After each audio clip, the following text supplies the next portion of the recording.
Good morning, everyone. I am Dr. Akriti Jain, and today's video lecture I will discuss the mathematical induction. So first, I would like to explain what is mathematical induction. So mathematical induction is a mathematical technique or tool which is used to prove a statement, a formula, or a theorem is true for every natural numbers. अब आपको यहाँ पे ये सोच रहे होंगे कि what is mathematical formula, what is mathematical statement और थ्योरम। जैसे फॉर एग्जांपल यदि मैं बात करूं कि सपोज मैंने आपसे कहा कि आप मुझे कैलकुलेट करके बताइए कि 1 से लेके 50 नंबर्स तक का सम क्या होगा। तो अब आप मैन्युअली तो करोगे नहीं कि 1+2 फिर 2+3 जो भी आंसर आया। आपके पास क्या होता है, कॉमन फॉर्मूला होता है। जैसे सपोज उसका फॉर्मूला मैंने बताया n × n+1/2 होगा। तो आप क्या करोगे, यदि मान लीजिए आपको 3 नंबर तक का सम प्रिंट करना है तो आप n की वैल्यू 3 रखोगे, आपके 3 नेचुरल नंबर का सम प्रिंट हो जाएगा। फिर n की वैल्यू यदि आप 10 रखोगे तो 10 नेचुरल नंबर का सम प्रिंट हो जाएगा। तो ये जो स्टेटमेंट था n × n+1/2 जो कि 50 सपोज हमें नेचुरल नंबर का सम करना था, उसके लिए एक फॉर्मूला है। अब इस फॉर्मूला को हम ये कैसे कहेंगे कि दिस फॉर्मूला इज ट्रू, ये फॉर्मूला आपका सही है या ये थ्योरम आपकी सही है। तो इस तरीके के फॉर्मूला या थ्योरम को भी प्रूव करने के लिए हमें मैथमेटिकल इंडक्शन की जरूरत पड़ती है। इंडक्शन वर्ड का पर्टिकुलर मीनिंग ये होता है कि जब आप किसी पर्टिकुलर स्टेटमेंट या फॉर्मूला को प्रूव कर रहे हैं तो हम पर्टिकुलर वैल्यू के लिए प्रूव करते हैं कि हमने n = 1 के लिए प्रूव कर लिया, n = 3 के लिए प्रूव कर लिया, n = kth टर्म के लिए प्रूव कर लिया। तो उसके थ्रू हम क्या करते हैं, एक जनरलाइज रिजल्ट फाइंड आउट करते हैं कि यदि आप इसमें कोई भी वैल्यू को रखोगे ये फॉर्मूला आपका क्या होगा, ट्रू होगा।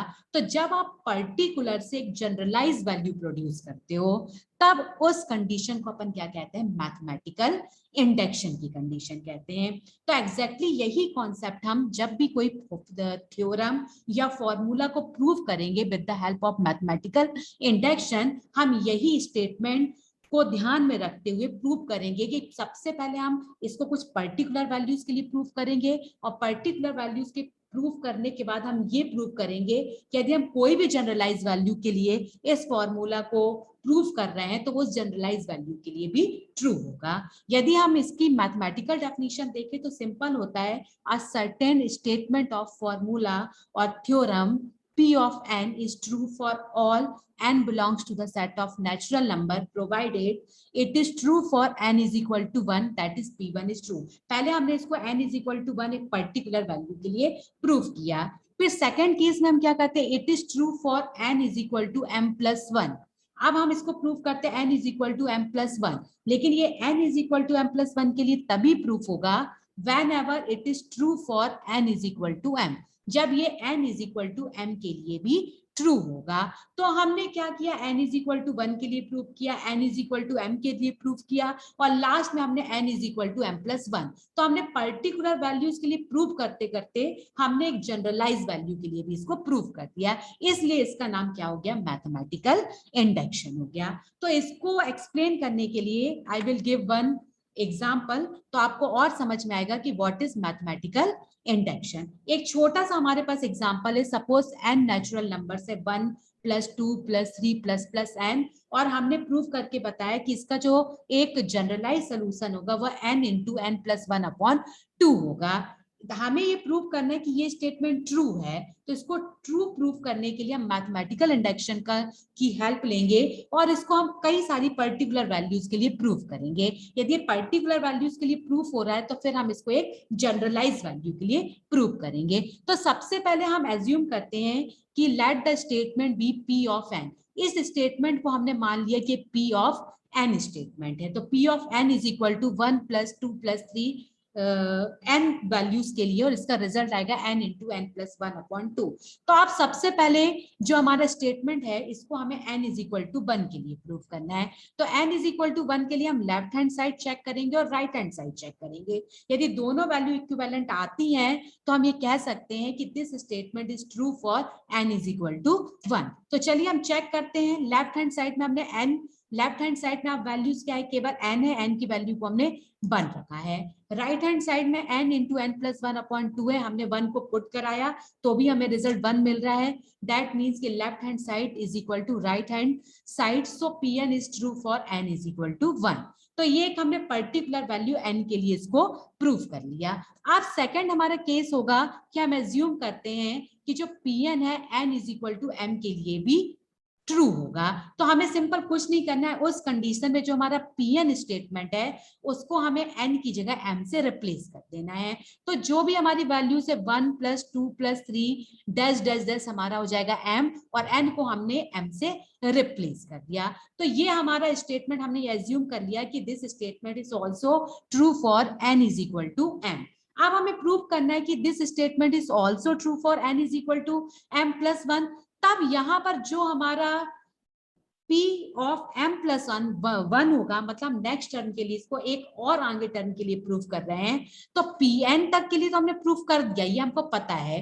अब इसके साथ हम एक इसमें नया टर्म ऐड कर रहे हैं m + 1, क्योंकि हमें इसके लिए भी प्रूफ करके बताना है कि दिस स्टेटमेंट इज ऑल्सो। अब हमने क्योंकि जनरलाइज ले लिया, अभी हम पर्टिकुलर वैल्यूज के लिए चल रहे थे, अब हम इसको जनरलाइज वैल्यू के लिए प्रूफ करेंगे। तो हमने देखा कि हमने Pm की वैल्यू को रिप्लेस किया 1 + 2 + 3 + m, और टर्म हमको m + 1 ऐड करना है। मतलब m में हमने क्या ऐड कर दिया, m + 1 को ऐड कर दिया, जो कि इसका m + 1th टर्म हो जाएगा। तो जब भी स्टेटमेंट होगा, जो भी हमारा लास्ट नंबर होगा उसको आप क्या करिए, m + 1 से रिप्लेस कर दीजिए। अब आपको पता है कि 1 + 2 + 3 + डैश डैश डैश m को हम इस वैल्यू से रिप्लेस कर सकते हैं, m इंटू m + 1/2 + m + 1। अब सिंपल हम क्या करेंगे, एल्जेब्रिक एक्सप्रेशन हमारा एक बन गया है और इस एल्जेब्रिक एक्सप्रेशन को प्रूव करेंगे। तो एल्जेब्रिक एक्सप्रेशन को प्रूव करने के लिए सबसे पहले आप कॉमन, यदि दोनों में कोई वैल्यू है, कॉमन वैल्यू को फाइंड आउट कर लीजिए। हमने कॉमन को फाइंड आउट कर लिया, लास्ट में हमारा स्टेटमेंट आया m + 1 m + 2/2। अब हमें कैसे पता चलेगा कि ये स्टेटमेंट हमारा सही आ रहा है, मतलब ये n is equal to m + 1 के लिए भी प्रूफ हो गया। तो इसको चेक करने के लिए सिंपल जो हमारा ये आंसर है n को आप m + 1 से रिप्लेस कर दीजिए। हमने n को यहाँ पर m + 1 से रिप्लेस किया, यहाँ पर भी m + 1 से रिप्लेस किया, आप देखोगे आपको सेम आंसर ही मिलेगा। तो इसका मतलब ये होता है कि Pn is also true for n is equal to m + 1। मतलब ये जब m + 1 के लिए भी प्रूफ हो रहा है, n is equal to m के लिए भी प्रूफ हो रहा है, तो हम ये प्रूव कर सकते हैं कि कितने भी जिन नेचुरल नंबर्स हैं, सभी नेचुरल नंबर्स के लिए ये जो हमारा फॉर्मूला बना हुआ है या ये जो मैथमेटिकल इंडक्शन बना हुआ है, ये हमारा ट्रू होगा। तो इस तरीके से स्टूडेंट्स आप किसी भी प्रॉब्लम को मैथमेटिकल इंडक्शन के थ्रू प्रूव कर सकते हैं। नेक्स्ट वीडियो लेक्चर में एक प्रॉब्लम और डिस्कस करूंगी। अभी के लिए इतना ही। Thank you very much.